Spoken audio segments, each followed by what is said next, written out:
अस्सलाम वालेकुम दोस्तों, मैं हूं एस.एम. फारूक सागरी। आप लोगों को पता है कि आज सब लोग ही जानते हैं कि आजकल पाकिस्तान में कितनी तबाहियां आई हुई। पाकिस्तान, इंडिया, इधर कितनी तबाही आई है सैलाब की। लोग कितने परेशान हैं बेचारे, उनके घर डूब गए, सब एकदम बेचारे बहुत मवेशी जान से गए। तो ये देखें, इसको अब ये कहते हैं कि ये तो पूरा डिज़ास्टर है, यानी कि ये कोई हम उसको अजाब नहीं कह सकते, क्योंकि ये जो है ना, ये पाकिस्तान के बारे में पहले ही बहुत पहले पेशन हुई है। इन्होंने पेशन हुई है तो नहीं कहना चाहिए, इसके जो महकमा मौसमियात वाले होते हैं इंटरनेशनल, उन्होंने पहले ही कहा था कि यहाँ पर जो गर्मी में इजाफा हो रहा है, इसको कंट्रोल करने के लिए कोई इंतज़ाम करें, दरख्त लगाएं, बहुत ज़रा ग्रीनरी करें पहाड़ों पर इधर उधर, क्योंकि ग्लेशियर पिघल रहे हैं। यहाँ का अभी बता रहे हैं कि 2 डिग्री बढ़ चुका है हमारा टेम्परेचर, और अगले साल 2026 में मज़ीद 2 डिग्री बढ़ेगा, तो 4 डिग्री बहुत होता है टेम्परेचर।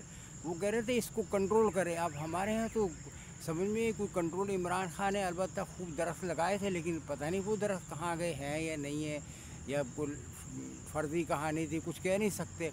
मतलब ये कि इस तरफ रुझान। दूसरे ये कि हमारे यहाँ तो दरख्त चोरी हो जाते हैं। अब पहाड़ों पे जो लोग रहते हैं वो लकड़ी जो वहीं के दरख्त काट काट के अपना ईंधन बनाते हैं, वहाँ गैस वैस तो है नहीं। तो एक ये बड़ी प्रॉब्लम है, इस पे तो कोई कंट्रोल ही नहीं है। वहाँ कौन इसको, हालांकि महकमा जंगलात का ये फ़र्ज़ है कि वो सब देखें, दरख्तों की काउंटिंग करें। अब वो होता ही है कि वो चोर और कोतवाल दोनों मिल जाते हैं। वो भी मिल गए, उन्होंने कहा ठीक है तुम भी खाओ और हम भी खाएं। इस किस्म की ये हमारे पाकिस्तान में तो ये कि हमको अगर क्या कहते हैं चिराग लेकर भी ढूंढें तो हमें कोई एक ईमानदार आदमी नहीं मिलेगा। ये मैं आपसे कह रहा हूँ। हर आदमी अपने आप को टटोलो, मैं खुद अपने आप को टटोलूँ कि मैं भी कोई अपने आप को पूरा ईमानदार, पूरा ऐसे नहीं मैं कह सकता, क्योंकि कुछ ना कुछ है, कुछ ना कुछ है। यानी हमारे चीटिंग की बहुत आदत है। ये पाकिस्तानी तो दुनिया भर में एज ए चीटर यानी कि ये मशहूर हो गए पूरी दुनिया में। जहाँ जाते हैं वहाँ भी धोखेबाजी करते हैं, ये करते वो करते, पता नहीं क्या है। अल्लाह अल्लाह इनकी जाने की क्या है। मतलब बहुत हमें मुल्क बहुत बदनाम हो रहा है। तो ये पाकिस्तान, ये देखिए, इनको चाहिए कि इसके बड़ा सही इंतज़ाम करें, इसको कंट्रोल करें टेम्परेचर को।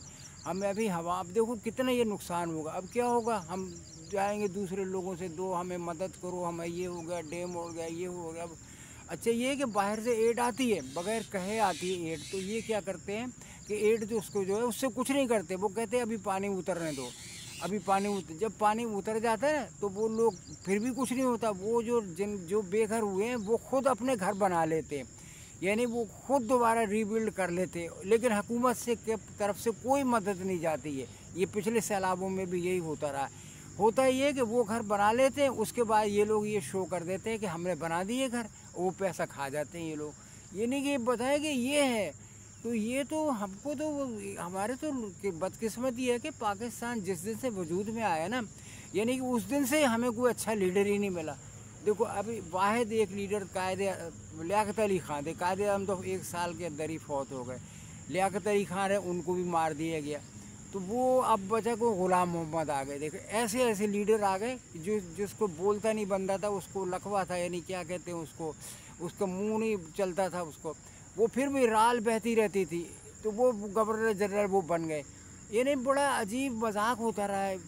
ऐसे आप लोग कहते ना ये अल्लाह ने बनाया था 27, मुझे लगता अल्लाह ने कोई नहीं बनाया। अल्लाह पाक खुद सोचो ऐसा गंदा मुल्क देगा क्या मुसलमानों को, कि जहाँ की आवाम को होश ही नहीं है कि यानी ये तो एक किस्म से अल्लाह पे हम बहतान के लगा सकते। ये तो बहतान होगा अल्लाह पे कि अल्लाह ने हमें ये गिफ्ट दिया है। ज़रा सोचो कि हम में कोई है ईमानदार आदमी। अब खुद सोचो, सब लोग सोचो। तो वो बात ये है कि ये जो सियासतदार है ना, ये मुल्क को लूट खसूट गए। फिर ये यहाँ पर ख़ानदानी सियासत चलने लगी। ये ख़ानदानी सियासत है तो ऐसे इन लोगों ने अपनी कंपनियां बनाई हुई, जिस तरह एक प्राइवेट फार्म होती है, एक पार्टनरशिप फार्म होती है, बस वो इर्द गिर्द ख़ानदान की घूमती रहती है वो कुर्सियाँ। किसी थर्ड पर्सन को, आउटसाइडर को वो देते ही नहीं कि भाई तू आके। मकसद ये है कि ये सब लोग चोर है, बिल्कुल सब चोर है। बस अब ये हमें चाहिए, हमें अल्लाह पाक ये मदद कर दे कि हमें वो इब्राहिम तरावड़े जैसा कोई लीडर दे दे, यानी नौजवान हो, बिल्कुल ईमानदार हो, बिल्कुल यानी कि वो अपने मुल्क के लिए काम। देखो उसकी भी रीलें चलती रहती हैं, इतना वो काम कर रहा है, इतना कोई नहर बना रहा है, कोई पुल बना रहा है, कोई पता वो खुद कर रहे हैं। वो उन्होंने कोई फॉरेन एड नहीं ली, कोई IMF के चक्कर में पड़े, सब कुछ खुद कर रहे हैं। اس کو دیکھ کے نا برکینا فاسو کو دیکھ کے دوسرے جو ہمسایہ ملک ہیں نا وہ بھی شروع ہو گئے، وہ بڑا اتحاد، یہ تو بہت یعنی کہ ان کو دے گا اللہ میاں کامیابی دے گا، ان کو دیکھو آگے اس کو نوازا ہے، کتنے سونے کے پہاڑ ہیں وہاں پر، ہمارے تو سونے کے پہاڑ ہیں اور ہم نکال نہیں سکتے، ہم ان کو دے رہے ہیں امریکہ کو، آؤ تم ٹھیکہ لو اور یہ نکالو، بتاؤ وہ کیا ہمیں دیں گے؟ وہ تو سب کھا پی جائیں گے۔ بھئی ایران میں جو تیل نکلا تھا وہ نکالا امریکہ نے تھا، سعودی عرب میں بھی نکالا تھا، لیکن یہ ہے کہ اب ایران کا تو تیل وہ نکالتے تھے، وہ خود ہی بیچتے تھے اور پیسے نہیں دیتے تھے، اس لیے ایران اور ان کی دشمنی ہو گئی۔ تو یہ پتہ نہیں ہم لوگ کی کیسی پالیسی، ہم کبھی چائنا کے پیچھے جاتے ہیں، کبھی امریکہ کے پیچھے چلے جاتے ہیں، یعنی ہم لوگ کو کوئی سمجھ ہی نہیں آ رہا کہ ہماری کیسی پالیسی۔ سب سے اچھی سیلف ریلائنس، تم یہ کرو جتنا بھی تمہارے پاس پیسہ وہ اس سے کام کرو، بس تم نے یہ IMF اور یہ ادھر ان اداروں کے پاس جانا ہی نہیں ہے کوئی، اس کے لیے ایماندار لیڈر ہونا چاہیے، تو وہی کچھ کرے گا، ورنہ تو یہ ہر سال سیلاب آئیں گے۔ اب وہ گلیشیئر جو ایسے ہیں نا وہ پھٹ رہے ہیں، اگلے سال اور ٹیمپریچر ہوگا، اس سے اگلے سال اور ہوگا، ہم تو خود تباہی میں جا رہے ہیں۔ انہوں نے تو 2-4 سال رہنا ہوتا سیاستدان، یہ چلے جاتے، یہ اس ملک میں رہتے ہی کہاں ہے، یہ تو باہر چلے جاتے، وہاں عیش و عشرت کی زندگی بسر کرتے، اور جتنے بھی اسمبلی کے ممبران ہیں وہ سب ڈوئل نیشنلٹی ہے، تو یہ کیا مذاق ہے، وہ وہاں ڈوئل نیشنلٹی وہ ہمارے ملک پہ حکومت کرتے ہیں اور وہاں جا کے عیش کرتے ہیں، یہ تو ختم ہونا چاہیے۔ اللہ پاک ان کو دعا کرے سب لوگ کہ ابراہیم تروڑا جیسا لیڈر بھیج دے جو ینگ ہو اور بالکل ایماندار آدمی ہو، پھر ہی اس ملک کی نیا پار لگ سکتی ہے۔ کیا خیال ہے آپ لوگوں کا؟ اللہ حافظ۔